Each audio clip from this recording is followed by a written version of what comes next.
برصغیر میں ایک ہندو کہتا ہے کہ مسلمانوں کے لیے ایمان کا رشتہ خون کے رشتے سے بڑھ کر ہوتا ہے، ایسا کیوں؟ میں نے اس سے اس سوال کے پیچھے چھپی وجہ پوچھی تو اس نے کچھ یوں ایک رودات سنائی کہ میرا نام شیوا سلوم ہے، میں ہندوستان میں یوپی کا رہنے والا ہوں، ہمارے گاؤں میں چند گھر مسلمانوں کے بھی ہیں، مسلمان دنیاوی لحاظ سے تعلیم یافتہ بالکل بھی نہیں ہیں، لہٰذا وہ لوگ بس کھیتی باڑی یا مزدوری کر کے اپنا پیٹ پالتے ہیں، جس کی وجہ سے ان کے مالی حالات بھی کچھ اچھے نہیں ہیں۔ انہی مسلمانوں سے ایک محمود نام کا آدمی تھا جس نے اپنا گدھا گاڑی بنا رکھی تھی۔ وہ گدھا گاڑی پر مزدوری کر کے رزق کماتا اور اپنا اور اپنے گھر والوں کا پیٹ پالتا تھا۔ اس کے علاوہ صاحب استطاعت لوگوں کو چھوڑ کر باقی لوگوں کے لیے یہ گدھا گاڑی بطور ایمبولینس اور ایمرجنسی سواری بھی استعمال ہوتی تھی۔ محمود نے چہرے پر داڑھی سجا رکھی تھی، مگر پورے گاؤں میں وہ واحد شخص تھا جو عید پر بھی مسجد نہیں جاتا تھا۔ میں نے اسے کبھی نماز پڑھتے نہیں دیکھا تھا، البتہ ویسے ہر وقت سر پر امامہ ہاتھ میں تسبیح لیے رکھتا تھا۔ اس کے ہونٹ ہلتے رہتے تھے، جس سے صاف ظاہر ہوتا تھا کہ وہ کچھ نہ کچھ ذکر کرنے میں مصروف ہے۔ میں نے ایک دن اس کو اپنے گھر مزدوری کے لیے بلایا تو اس سے مسجد نہ جانے کی وجہ پوچھ لی۔ میری بات سن کر وہ شخص یوں سمجھے رو پڑا اور کہا شاید اللہ تعالیٰ کو منظور نہیں کہ میں اس کے آگے سجدہ کروں، مجھے گردوں کا مسئلہ ہے جس کی وجہ سے میرا چھوٹا پیشاب پر قابو نہیں رہتا، ہر وقت قطرے نکلتے رہتے ہیں، جبکہ مسجد جانے کے لیے بندے اور لباس کا پاک صاف ہونا بہت ضروری ہے۔ یہ بات کرتے ہوئے اس شخص کے چہرے سے افسوس، رنج و ملال، بے بسی کے سارے نظارے نظر آ رہے تھے۔ خیر اس نے اپنا کام مکمل کیا، مزدوری لی اور گھر کو چل دیا۔ ایک بار رمضان المبارک کا مہینہ تھا، ہمارے گاؤں میں ایک بیوہ مسلمان عورت اپنے 4 بچوں کے ساتھ رہتی تھی۔ بڑے 2 بچے جوانی کی تحلیل پر تھے اور ان کی ماں گھر کے کام کاج کرنے میں مصروف تھی کہ اسے کرنٹ لگا اور وہ چل بسی۔ اس کی موت کے بعد پتہ چلا کہ اس کے گھر تو سحری میں کھانے تک کو کچھ نہیں تھا، کفن دفن اور قبر وغیرہ کے لیے اخراجات کہاں سے آئیں گے؟ تمام مسلمانوں نے حتی المقدور کوشش کی اور چندہ جمع کیا، مگر وہ پیسے بامشکل قبرستان کی کمیٹی سے قبر خریدنے کے بن سکے۔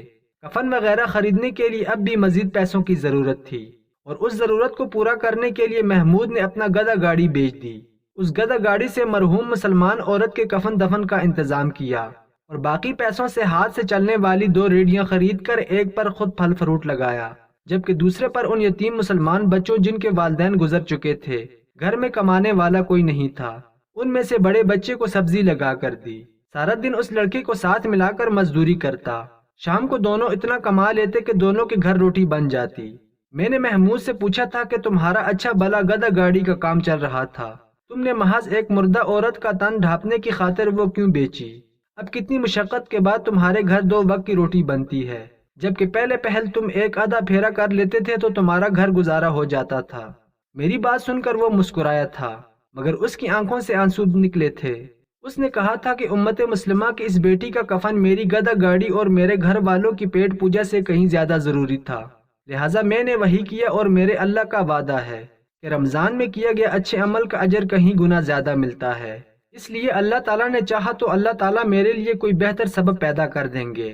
محمود کے جواب سے میں اتنا متاثر ہوا کہ مزید کوئی سوال نہ کر سکا، حالانکہ میرے ذہن میں 5 سوال تھے جو میں ان سے پوچھوں گا، لیکن مجھ میں ہمت ہی نہ ہوئی اور پھر میں نے اپنی آنکھوں سے حالات بدلتے دیکھے۔ میں نے دیکھا کہ ریڑھی بان محمود نے اسی یتیم بچے کے ساتھ مل کر ایک دکان کرائے پر لی، اس دکان میں سبزی پھل فروٹ لگائے۔ کچھ ہی سالوں میں وہ دکان انہوں نے خرید لی اور پھر ہر سال ایک دکان میں اضافہ ہوتا۔ جوں جوں بشر کے کاروبار میں اضافہ ہوتا گیا تو مسلمانوں کے حالات بھی بہتر ہوتے گئے، یہاں تک کہ ہمارے قریبی شہر کی سبزی منڈی پر پھل فروٹ کے بڑے تاجر مسلمان بن گئے۔ تمام مسلمان بے روزگار تھے اور ان کے بچے تعلیم حاصل کر رہے تھے۔ میں نے دیکھا کہ وہی مسلمان جو سارے مل کر بھی ایک عورت کے لیے کفن نہیں خرید سکتے تھے، آج جب محمود فوت ہوا قبرستان کی کمیٹی کے پاس کئی غریب مسلمانوں کی قبروں کے لیے ایڈوانس پیسے جمع تھے، کئی لوگوں کے کفن کے لیے رقم موجود تھی۔ یقیناً محمود کی موت کے بعد ہمارے گاؤں سے کبھی امت مسلمہ کی کوئی بیٹی بغیر کفن کے قبر میں نہیں اترے گی اور نہ ہی کفن کی خاطر در در پر جانا پڑے گا۔ محمود کے بدلتے حالات دیکھ کر میں نے ایک ہی نتیجہ اخذ کیا کہ ایمان کا رشتہ خون کے رشتے سے بڑھ کر ہوتا ہے، مگر کیوں اس بات کا جواب نہیں مل پایا۔ جب شیوا سلوم نے اپنی بات مکمل کر لی، میں نے ان کے سوال کے جواب میں اس کو بتایا کہ یہ تعلیمات میرا مذہب دیتا ہے، ایک مسلمان کی شان یہی ہے کہ اس کے ایمان کا رشتہ اس کے خونی رشتے پر غالب آ جائے، پھر دیکھو کہ رب کریم کیسے ہمیں سب پر غالب کرتا ہے۔ نماز کسی صورت بھی معاف نہیں ہے، اس لیے ممکن ہے کہ محمود بھی گھر میں یا کسی اور صورت میں ادا کرتا ہوگا۔ آج کا مسلمان اگر کسی دوسرے مسلمان کی تکلیف کا ذرا سا بھی خیال کر لے تو اس کی آخرت کی بے شمار تکالیف اللہ تعالیٰ دنیا اور آخرت دونوں میں دور کر دے گا۔